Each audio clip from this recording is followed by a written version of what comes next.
What makes a man go neutral? Lust for gold? Power?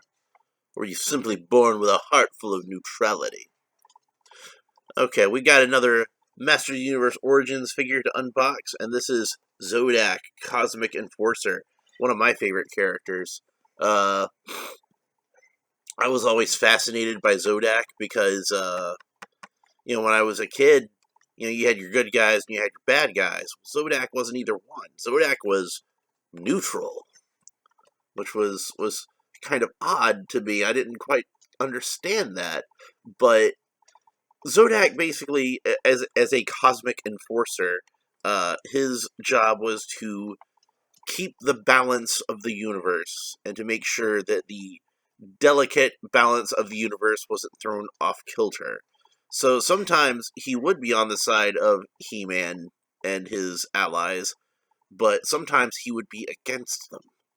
So, like in one of the DC Comics, which was the free preview that came in a lot of different issues of DC that month. I got mine in an issue of Batman, of course. He was fighting against He-Man because he was trying to keep He-Man from getting himself killed, and it was an odd thing for me, is having this character with this sort of moral ambiguity. It's Zodak wasn't necessarily good or evil. Zodak is beyond your petty human morality. He serves a higher purpose. So that was kind of cool. Anyway, there's a nice piece of artwork on the back, and you'll see that this card is kind of bent up. I got it from Amazon today, and it was sent to me in one of those paper envelopes, and it's a good thing I'm not a mint-on-card collector, because I might be irritated by this, but I'm going to open it anyway. So, yeah, nice piece of artwork on the back here with Zodak kind of hiding behind a rock, observing a battle between He-Man and Skeletor. And it says, Zodak's immense power comes with the price of maintaining the cosmic balance from anyone, good or evil. So, and it's got, fit laser pistol in his hands, twist into powerful battle positions, as usual. So let's go ahead and open them up. Zodak. Okay. And he's got a comic book with him. And I believe I already have this comic book because it should be the same one that came with Merman. Dimensional Doom. Okay, so let's get him out of the package. And he's got his pistol taped very firmly into the back of the package here. We'll get that out of its baggie in a second. Get our handy-dandy X-Acto knife, and we'll cut the rubber bands away. There we go. And he should easily come out of the package then. There we go. We're going to set him aside for just a moment. Put the tray back into the bubble.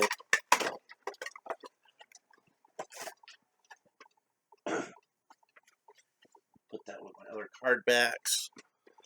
And let's have a look at this laser.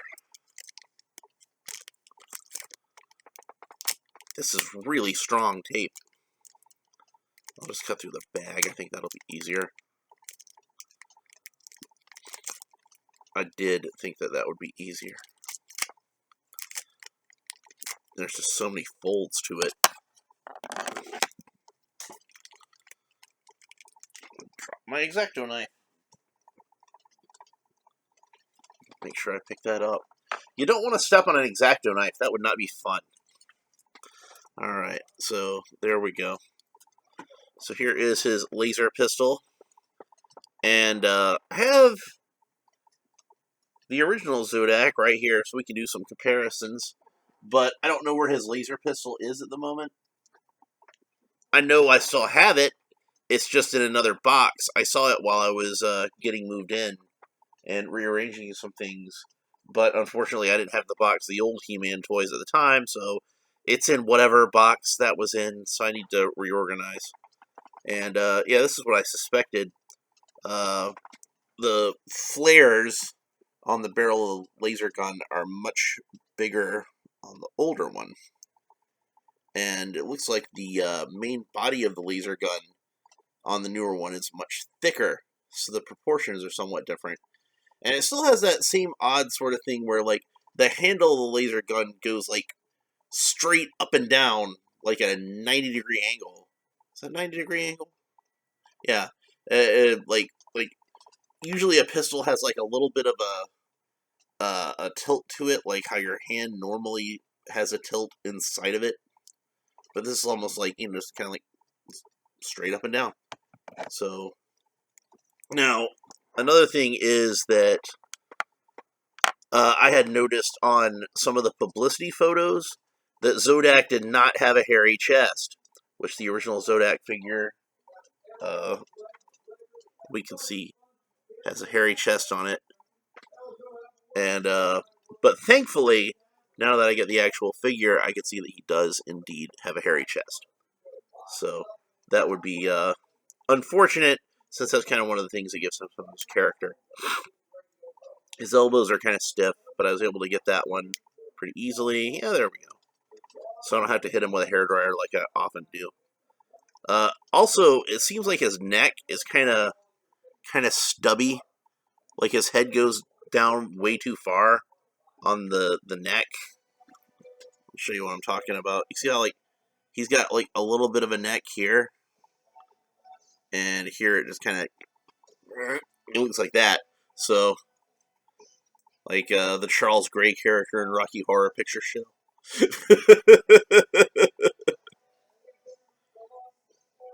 So, yeah, let's have a look. Sorry, that's my Wondar. The gray looks like it matches up about right. The red is a much brighter red, and of course his skin color is the much brighter Caucasian skin color that the Origins typically have. Let's put the gun in his hand. There we go. So that's what he looks like.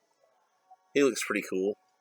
The armor is, of course, like the much more rubbery kind of plastic like the Origins have. And it's not the same exact sculpt. It's slightly different. For one thing, you can see, like, almost immediately that the symbol on his chest is different. This one's a bit thinner, and it's not quite sculpted as deeply into the armor. It's the emblem's a little more flush with the rest of the armor, whereas here you can see it's kind of indented into it. And also, like, the angles aren't quite as sharp on the newer one as they were on the older one. The way the armor sort of angles there, you see. And I suspect that's mainly because of the plastic. It just winds up kind of like being a little more soft. And also, it seems like the collar of the armor is a bit higher. So, but he's pretty cool. One other weird thing I noticed is that, like, look at his nose.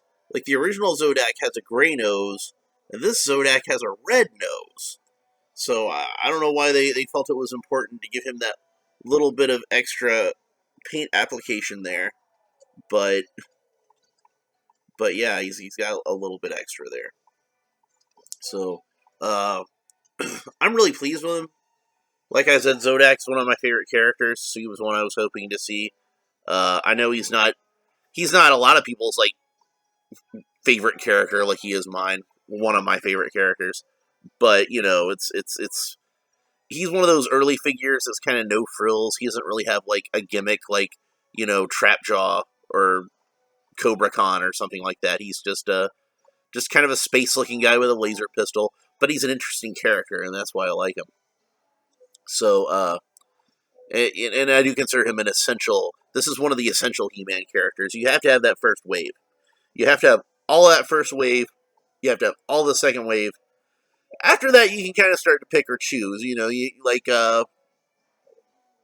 got your characters like I can see how somebody would consider them an essential character, and like say Fisto or Cobra Khan. Hordak I think would definitely be an essential character. She-Ra, I think would definitely be an essential character. But after the first two waves, that's where not every character is that essential. You don't really have to have Mechanic. So you don't really have to have Buzz Off. You have to have Web Store. I think Web Store is really cool, so I would like to have him, but you don't have to have him. You know what I mean? So, but for me, Zodak is one of the ones you have to have because he's an important character. So anyway, that's pretty much it for this episode, and I will talk to you next time. Bye.